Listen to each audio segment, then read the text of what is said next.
اماں کس کے گھر جائیں گی؟ تینوں بیٹوں اور دونوں بیٹیوں کے چہرے پر ایک ہی سوال تھا، اور وہ سب کے سب گزشتہ 1 گھنٹے سے ہسپتال کے برآمدے میں ٹہل ٹہل کر اسی سوال کا جواب سوچ رہے تھے۔ میرا خیال ہے اظفر بھائی سب سے بڑے ہیں، ان کا فرض ہے کہ اماں کو اپنے گھر لے جائیں۔ سائمہ نے بڑی دیر کے بعد اٹکتے ہوئے کہا۔ اظفر نے اپنی بیوی کی طرف دیکھا جو مسلسل تسبیح کے دانے رول رہی تھی اور اماں کی سلامتی کی دعائیں مانگ رہی تھی۔ میں اپنے فرض سے انکار نہیں کرتا، لیکن تم سب جانتے ہو ہیرا ملازمت کرتی ہے اور اماں کے لیے اب فل ٹائم عورت کی ضرورت ہے۔ میرا خیال ہے تم گھر رہتی ہو، تم اماں کی دیکھ بھال اچھی طرح کر لو گی، خرچے کی فکر نہ کرنا، وہ میں دوں گا۔ اظفر نے خرچے پر زور دے کر کہا۔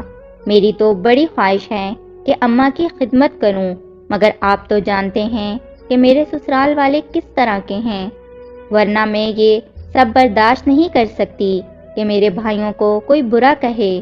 پھر کچھ لمحوں کے لیے پھر سکونت چھا گیا۔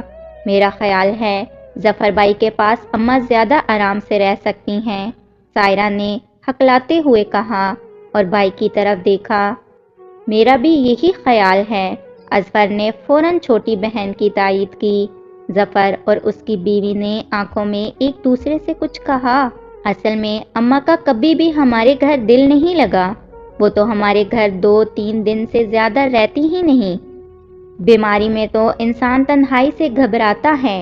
شاہانہ نے شور کے کچھ کہنے سے قبل ہی صفائی پیش کر دی۔ پھر اب کیا ہوگا؟ میری تو مجبوری ہے، میری آمدنی بھی کم ہے، پھر میرے گھر میں تو بالکل جگہ نہیں، اظہر نے کہا۔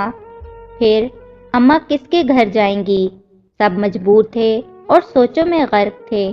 آپ سب وارڈ نمبر 2 کے مریضہ کے رشتہ دار ہیں؟ ان سب نے گھبرا کر سر اٹھایا۔ جی جی، آپ کو وارڈ میں ڈاکٹر بلا رہے ہیں، خدا خیر کرے۔ وہ سب تیزی سے وارڈ میں داخل ہوئے۔ I am sorry, she is expired, doctor نے اظفر کے کندھے پر ہاتھ رکھتے ہوئے کہا۔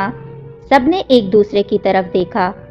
سب کے چہروں پر ظاہری غم کے ساتھ ہی ایک کمینی سی مسرت کا عکس بھی تھا، اور یہی سچائی ہے ہمارے معاشرے کی کہ 10 بچوں کو پالنے والے تنہا والدین کو 10 بچے تنہا نہیں پال سکتے ہیں، اور بہت سی مائیں بڑھاپے میں اپنی زندگی کے آخری لمحات سڑکوں پہ روزی کماتے اور رلتے گزار دیتی ہیں۔